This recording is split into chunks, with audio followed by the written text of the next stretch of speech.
Assalamualaikum warahmatullahi wabarakatuh. Tretan Radar Madura TV, ketemu lagi bersama saya Sari Purwati dalam program Madura Talk. Dan Tretan, hari ini kita akan berbicara tentang sekolah penggerak atau sekolah motivasi, yang mana ini juga diterapkan di Kabupaten Pamekasan. Program kurikulum Merdeka juga diterapkan di Kabupaten Pamekasan, sebagaimana ini sudah diluncurkan oleh Menteri Pendidikan dan Kebudayaan Bapak Nadiem Makarim. Dan Tretan Radar Madura TV, jangan lupa untuk selalu menonton Madura Talk di YouTube channel Radar Madura TV.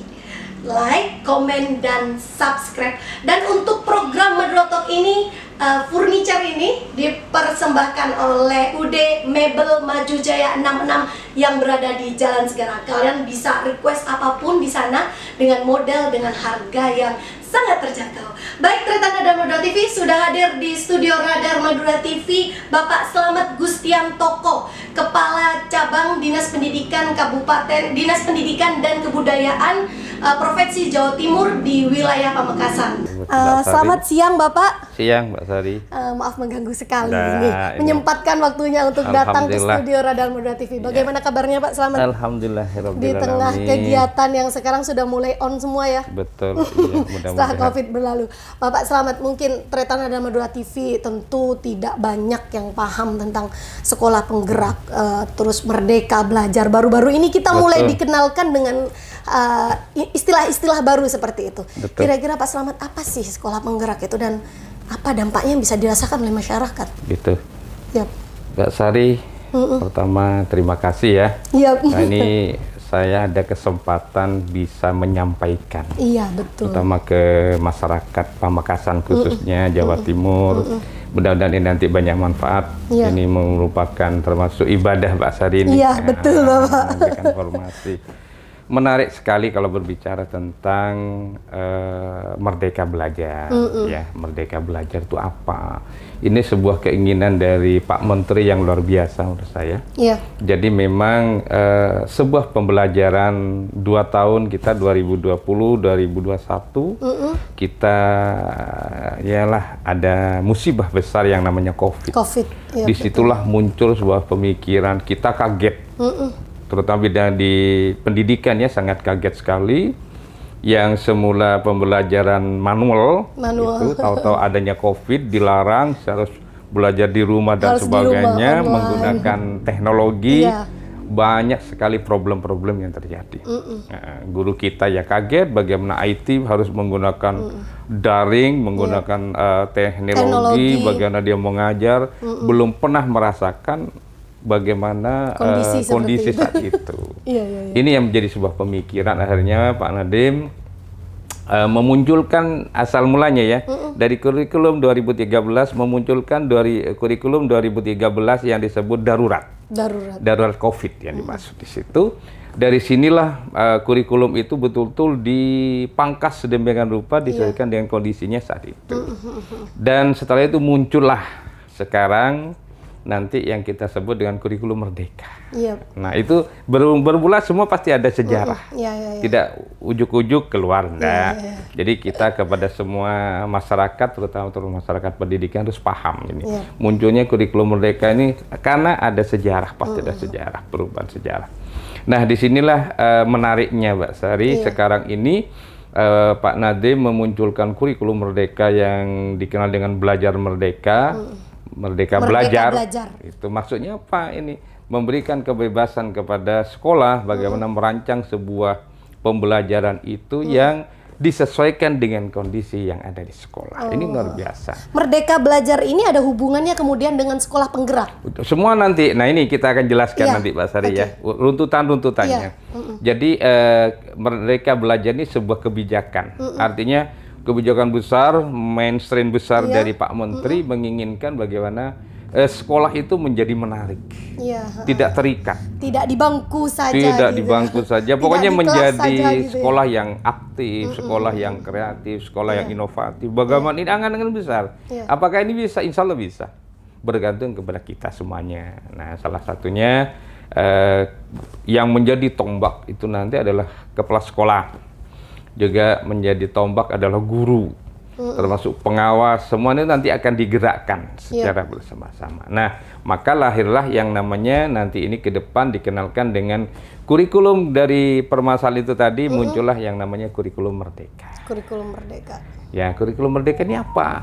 Ya sebenarnya ya kurikulum yang ada, cuman ada esensi-esensi yang lebih spesifik. Ada tambahan-tambahan gitu ya. Apa sebenarnya?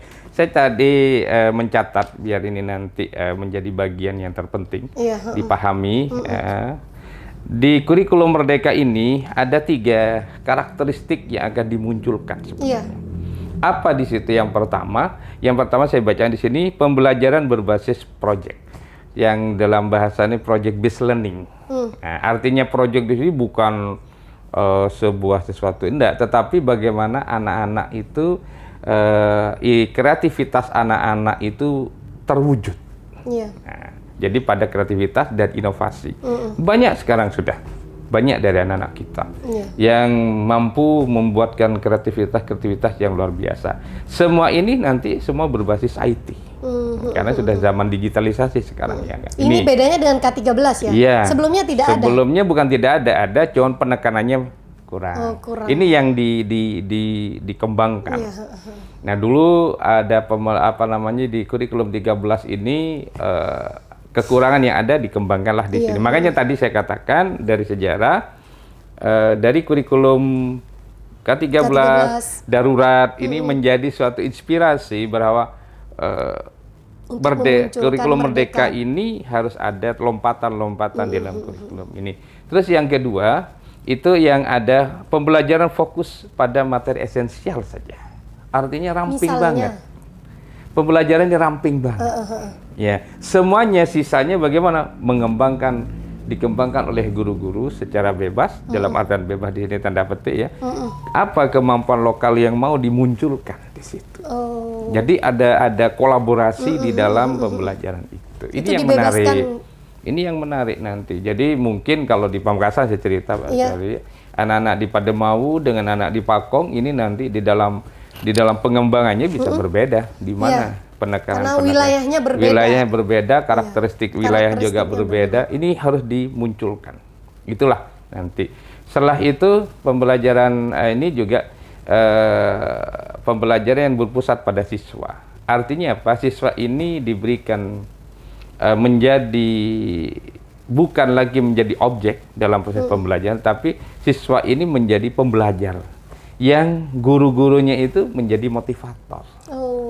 Nah, inilah yang menarik nanti karenanya sehubungan dengan ini semua dari kurikulum yang tercetak ini, maka Pak Nadiem mau menciptakan suasana ini. Bagaimana ini kalau tidak diciptakan dalam suasana yang disusun dengan bagus, maka dibuatlah yang namanya sekolah penggerak.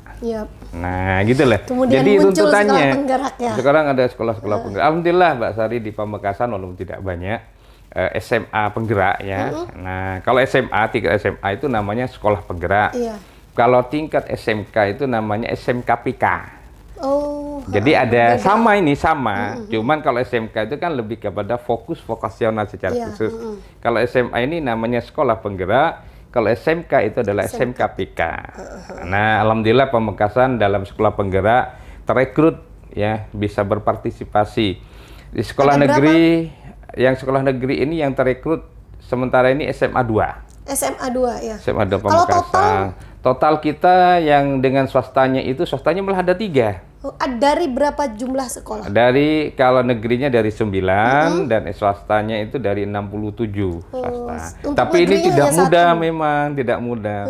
Untuk menjadi sekolah penggerak harus memenuhi syarat-syarat yang banyak sekali syarat-syaratnya. Ya, yang ada di Dapodik yang sudah dimasukkan, sarana yang ada, dan itu semua sudah ada penilaian secara data yang dilakukan oleh Kemendikbud lewat data Dapodik dan sebagainya. Nah, ini alhamdulillah lah Pamekasan itu kita masih ada. Untuk SMKPK-nya alhamdulillah Mbak Sari.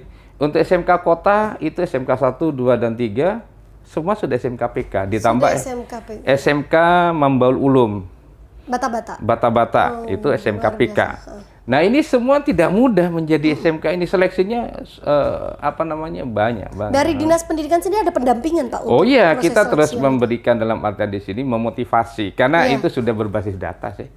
Tinggal bagaimana sekolah itu pada saat ada kepala sekolah dan semuanya itu dilakukan wawancara, dia harus mampu menerjemahkan semua yang ada di situ. Nah, ini sekolah, ya sekolahnya sekolah penggerak. Apa di sekolah penggerak ini harapannya? Sekolah penggerak itu ingin menciptakan sebuah pembelajaran sekolah yang nanti sekolah ini menjadi sekolah panutan. Makanya tidak harus semuanya, katanya Pak Amun, tidak mungkin. Ya. Nanti jadi panutan semua gitu. Nanti sekolah penggerak yang terpilih ini akan menjadi sekolah panutan, sekolah percontohan, baik dari sisi kurikulumnya, baik pembelajaran, semua nanti. Untuk sementara mungkin percontohan. Nah, percontohan, ya kan, SMA 2 nanti, maka sekolah ini menjadi sekolah imbas istilahnya, sama dengan SMK PK. SMK PK nanti mengimbaskan kepada sekolah-sekolah yang ada yang lainnya. Dari apa yang diimbaskan? Ya semuanya, manajemen sekolah dan seterusnya di sana. Ada yang menarik, ada yang menarik Mbak Sari dari sekolah penggerak ini. Ini nanti kepala sekolah, ya, terutama sekolah yang masuk dalam sekolah penggerak ini harus betul-betul siap. Dulu mungkin kepala sekolah dari tupoksi yang ada itu jelas hanya sebagai manajerial, fokus pada manajerial operasional sekolah. Pengelolaan keuangan, pengelolaan kelembagaan, ini kan. Nah, sekarang ini tuntutannya di sekolah penggerak ini adalah kepala sekolah juga harus mampu menjadi motivator di dalam suatu proses pembelajaran.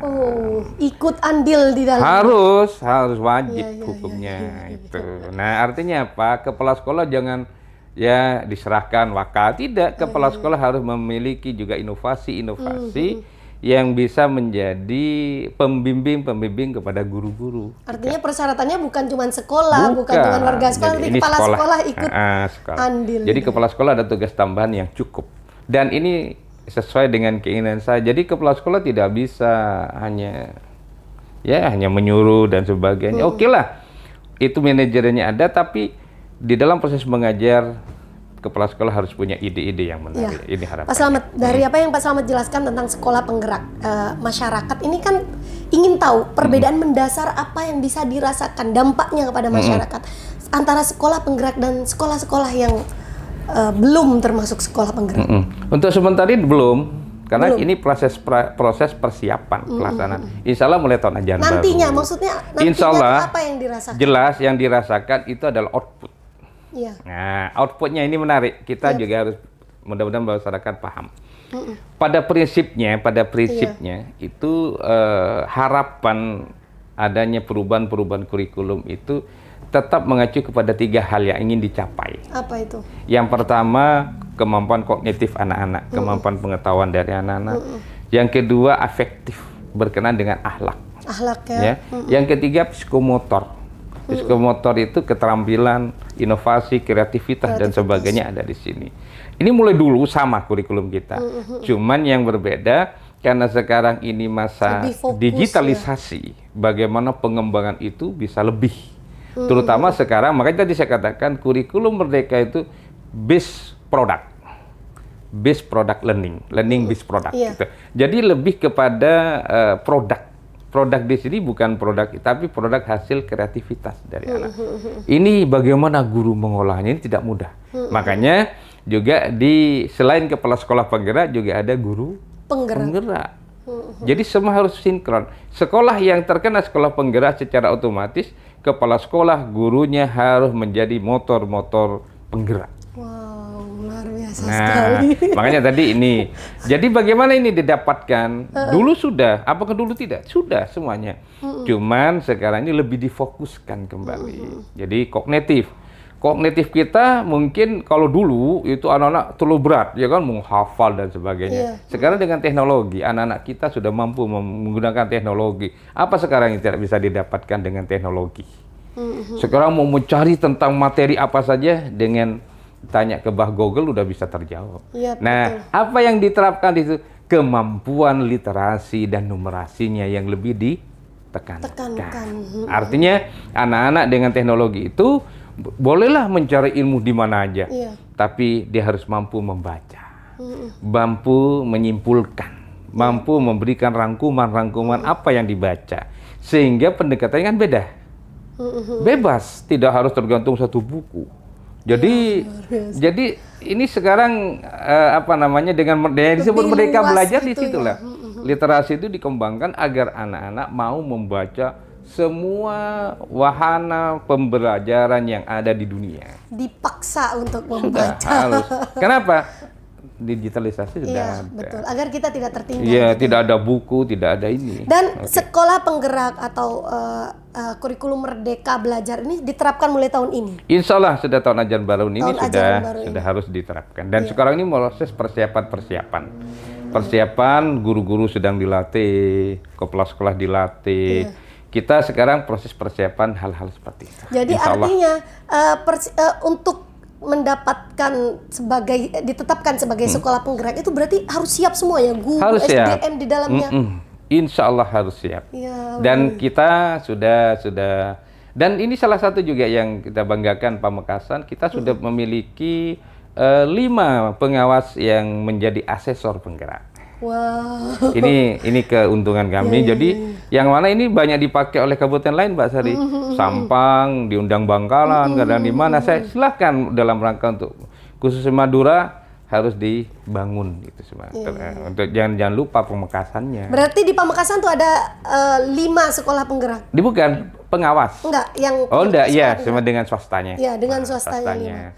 Kalau kita bicara nanti ke pemerataan sekolah penggerak, apakah memungkinkan untuk tahun depan ada penambahan lagi gitu? Ini secara terus-menerus, ini kan artinya kan sekarang masih uji coba, ya dalam rangka masih dipilih sekolah-sekolah yang ini. Nanti ini mengimbas yang pada akhirnya semuanya nanti menuju kepada sekolah penggerak. Harapannya. Baik, Pak Slamet, mungkin yang terakhir, melihat dari terobosan-terobosan ini, yang mana kita tahu setiap kepemimpinan selalu ada terobosan-terobosan terbaru di bidang pendidikan.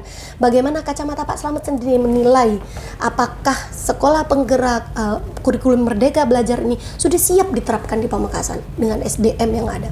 Ya. Setiap ada perubahan, kita harus mampu menerima, ini yang pertama. Siapapun, tidak harus karena menterinya. Kadang-kadang ada istilah ya, ganti menteri, ganti kurikulum. Kalau saya selaku kepala cabang itu sudah memberikan informasi kepada semua kepala sekolah stakeholder, kita jangan terpancing dengan statement itu, tetapi kita harus sekarang mampu menerima sebuah perubahan. Kenapa? Kurikulum itu berubah bukan ujuk-ujuk. Pasti hitungannya jelas. Pasti sejarahnya ada. Muncul seperti tadi saya katakan, kurikulum Merdeka itu muncul karena memang ada problem. Pada saat pandemi kita kelabakan, maka bagaimana pola pendekatan muncullah kurikulum darurat. Nah, diranjanglah jadilah yang namanya kurikulum. Pasti semua itu ada evaluasi. Nah, saya sampaikan, satu, kita harus mampu menerima sebuah informasi. Karena sekarang zaman sudah berbeda. Kurikulum itu yang berubah itu bukan kurikulum secara tuntas sebenarnya. Mbak Sari kalau mau baca sejarah kurikulum sebelum kemerdekaan, kurikulum zaman kemerdekaan, kurikulum Orde Baru, Orde Lama, kurikulum Orde Baru, kurikulum reformasi, tujuannya tetap karena di undang-undangnya tetap. Nah, yang berbeda itu apa? Nah, pendekatannya, strateginya, dan juga cara-cara mencapai tujuan itu. Sekarang kan sudah zaman digitalisasi. Ada penekanan khusus ya di zaman saya dulu nggak kenal yang menjadi digitalisasi. Ya kan? Jadi ini pola pendekatannya. Sekarang digitalisasi, ini pola pendekatannya. Jadi artinya apa? Yang berubah itu hanya pendekatannya. Nah, guru-guru harus siap. Kalau sudah berubah pendekatannya, berarti guru-gurunya harus mampu bagaimana mengikuti perubahan-perubahan ini, pola mengajarnya, strategi pembelajarannya, model pembelajaran harus mengacu kepada kondisi-kondisi kekinian. Itu harapannya seperti itu. Pak Slamet, terakhir sekali ini, penasaran sekali. Kalau kita bicara dari 9 sekolah, kita sampel SMA deh ya. 9 SMA di Pamekasan, hanya 1 sebagai sekolah penggerak. Dan yang pasti ketika masyarakat ingin tahu rasanya bagaimana sekolah di sekolah penggerak, kan kalau berbicara dampaknya luar biasa gitu.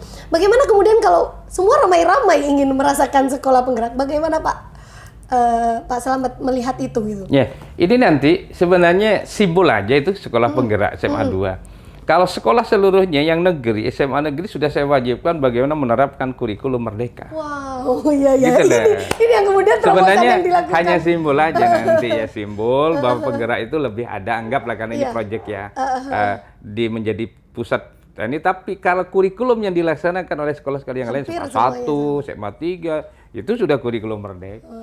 Nanti ini berkolaborasi. Saya yakin dengan itu harapannya banyak nanti generasi kita, anak-anak kita yang lulusan dari SMA itu anak-anak yang memiliki akhlak yang baik, gitu. Tujuannya tetap kompetensinya cukup dan kreativitas yang cukup. Nah, ini harapannya seperti itu. Baik, terima kasih Pak Selamat atas kunjungannya ke Radar Madura TV dan sedikit sharingnya tentang sekolah penggerak. Semoga nanti harapannya ke depan sekolah-sekolah dan masyarakat generasi baru bisa merasakan dampak dan manfaat adanya sekolah penggerak dan diberlakukannya kurikulum Merdeka Belajar. Terima kasih sudah menyaksikan tayangan ini. Kita ketemu lagi pada program Madura Talk di edisi selanjutnya. Assalamualaikum warahmatullahi wabarakatuh. Waalaikumsalam warahmatullahi wabarakatuh.